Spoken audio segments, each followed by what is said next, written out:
What is going on, everybody? What is going on? It is your boy Nye, and welcome to another YouTube video review. Today we are reviewing Ghost Talk, and Ghost Talk is a blockchain chatting app. They're pretty much trying to bring about a decentralized social networking application that is very similar to Snapchat, that uses a payments platform to reward their users for using the social media messaging application.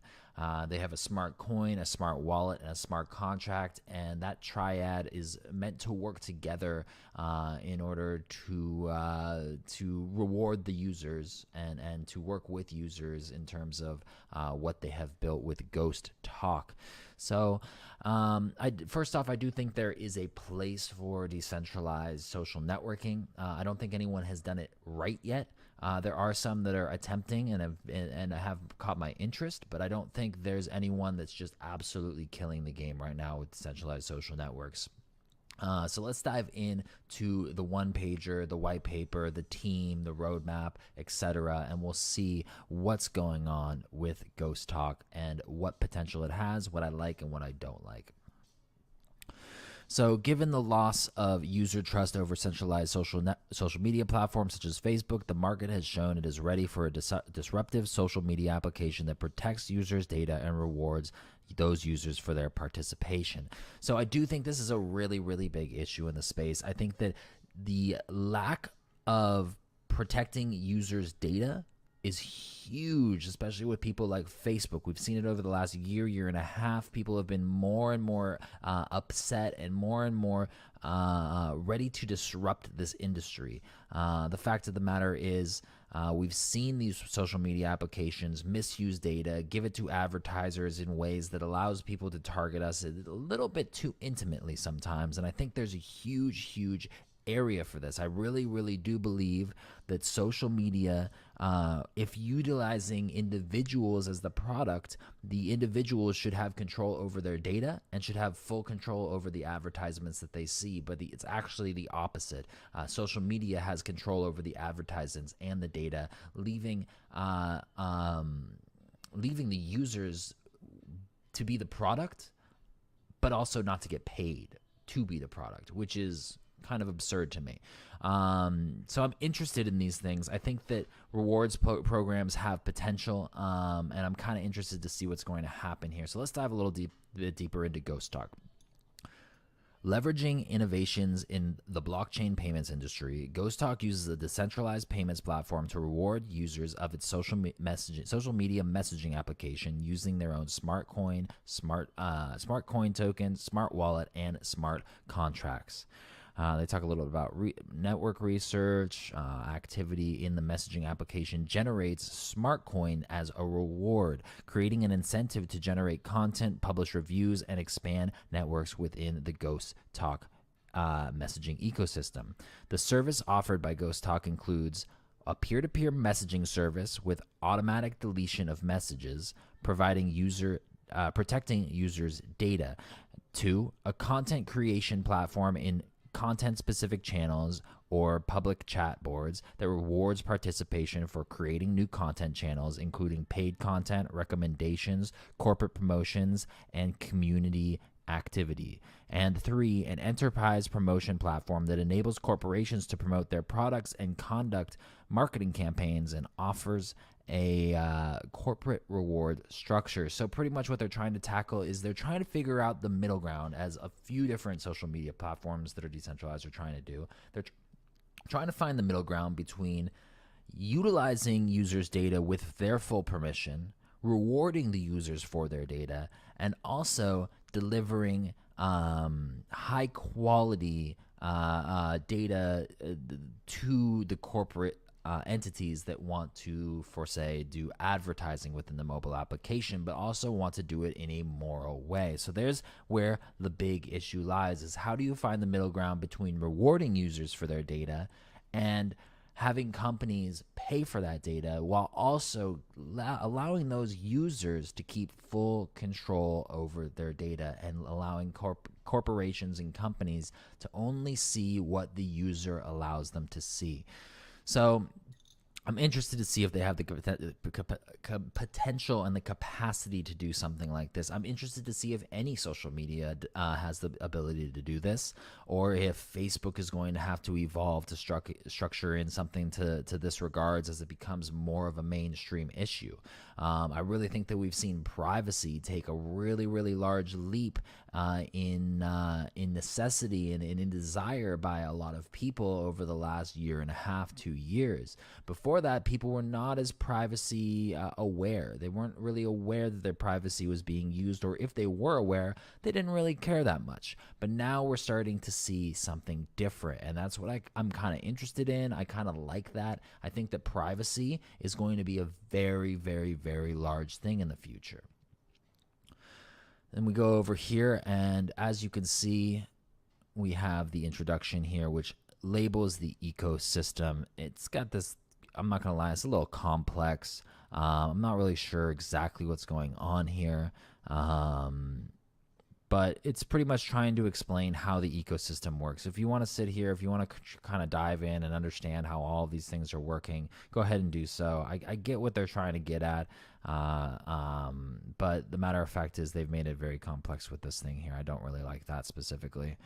Anyway, the market landscape, the white paper shows a little bit about generating mobile advertising, how all that stuff works, the gap in the market, the problems that people face, and inherently people are losing trust in Facebook and other social media platforms, that you have to give that trust to them of how they're going to use their data, your data, and how they're going to give that to advertisers. And if you have to trust Facebook with how they're going to make money, I guarantee you they're probably going to make money first. And they propose a solution here, which is really what we just spoke about. Messaging services. So Snap validated the market's need for messaging privacy with the launch of Snapchat, a disappearing mobile messaging application. Since then, in order to gain market share, Facebook and Instagram have adopted Snap's model using stories, 24-hour disappearing content such as a disappearing photo or series of photos. Given this market signal, as well as new concerns over data retention and privacy, we designed the Ghost Talk messaging with two key privacy functions. First off is an automatic deletion function, which allows users to ensure that all messages disappear immediately upon being read by the receiving party, and time set deletion function that allows senders to control when a message disappears after being received. Ghost Talk ensures that messages, contents, and any user data associated with the messages are deleted from the user's phone and not saved in a centralized server. So this is really big for a couple reasons. I really believe that while Instagram has disappearing messages, while Snapchat really coined the disappearing quote-unquote deletion of messages, I don't think that Snapchat actually deletes them. I believe that they're all saved somewhere on a centralized server. It's a really big issue. A lot of people think they're living in a completely private zone when they Snapchat someone. It really started off as kind of a sexting app, and has evolved into more of a teenage kind of a young teen kind of thing for people to use Snapchat. But I think that the problem right now is that people don't realize, or maybe they do realize, they just don't care, that most of these messages that they think are disappearing and that are deleting are actually being stored on a centralized server. And this is a problem because it allows the company to access those messages at any point and any time. So if Ghost Talk is really deleting all of them and they're not stored on a centralized server, then this is very beneficial, and I like that a lot.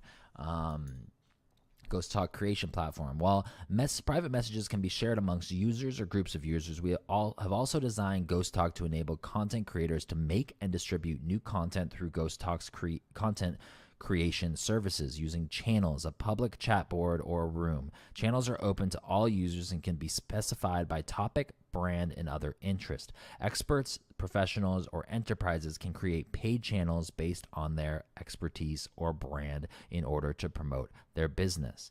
Users can create content platforms on Ghost Talk in order to connect with similar interest groups, promote artists, or even promote their own hobbies. So, but before diving into this, I really think that what they're trying to do here is very similar to like a Facebook groups kind of thing. It's a channel that has a very specific topic where people who are interested in that topic can go to. This isn't really a new idea. This is kind of very similar to like we've seen on a lot of social networks. It's successful on a lot of social networks like Facebook groups. There's a lot of crypto related Facebook groups where people who have a like mind, who either know about this stuff, want to learn about this stuff, or even want to teach this stuff, can get into a group together and can get integrated together, can have conversations around what's going on, can have conversations around what the recent news is, or things like that nature of things.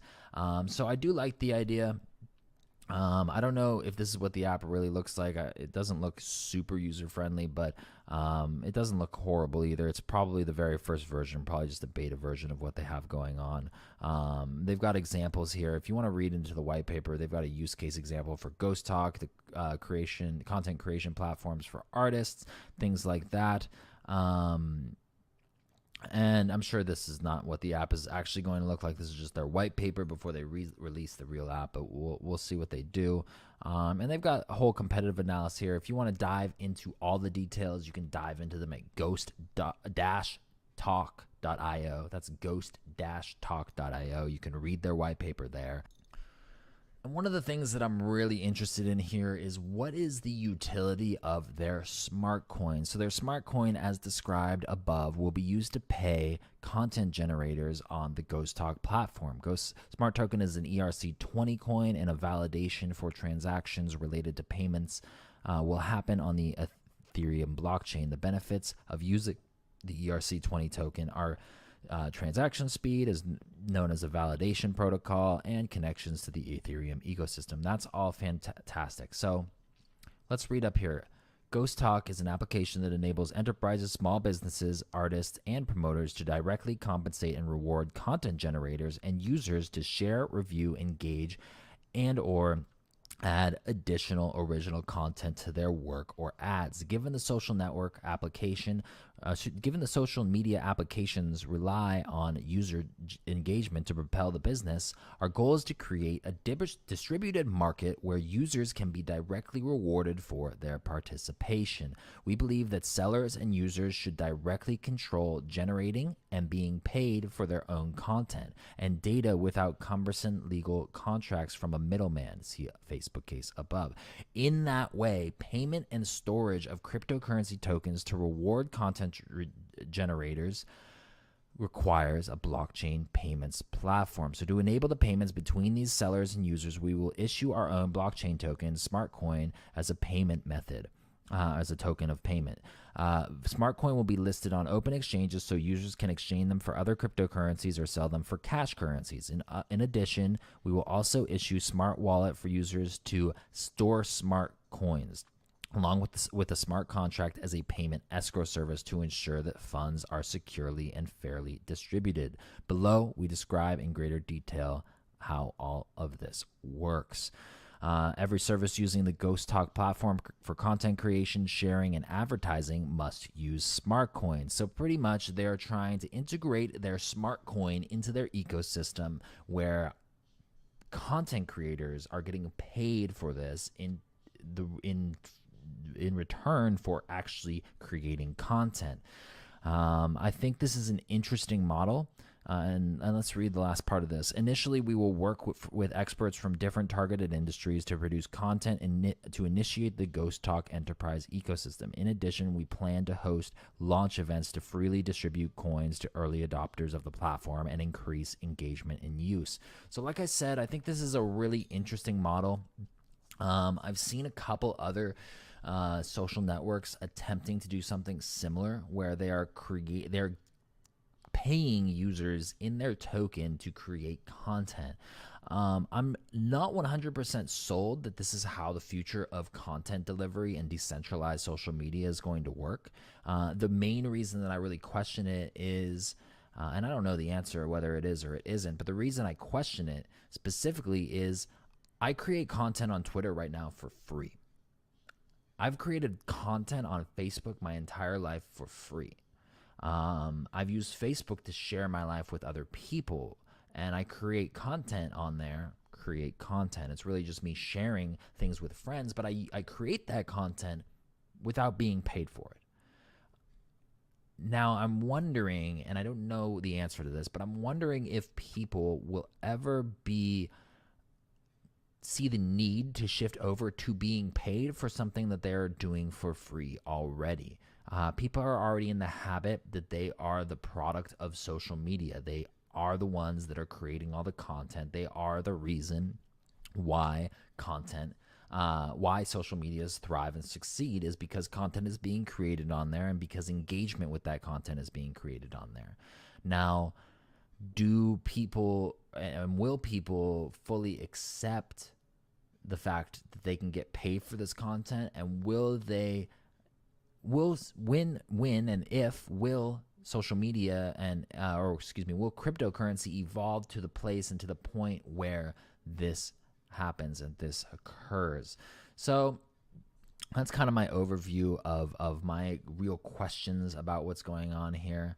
I'm not convinced 100% that that this is going to be how the future works, but I'm not convinced 100% that it's not going to be how the future works either. I'm just curious. I think time has to play out. I think there's social media apps such as Ghost Talk here who have to attempt it and to see if the market reacts well to it or how the market reacts to it, and either shift or create a whole brand new structure, because I do believe old social media structures are dying.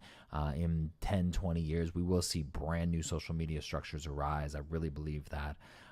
But in the meantime, the decentralized nature of these social media platforms are still being tested, and we'll see what happens. And yeah, that's pretty much the team that they have going on around here. You can check them out. There's a group of advisors down here as well. You can look at Andrew James Long, Jeff Frey from Switzerland, Sean Kwong, and Cade from the USA. And finally, we can look over at their roadmap. So it seems like they have their MVP developed already if they are on time, which I believe they are.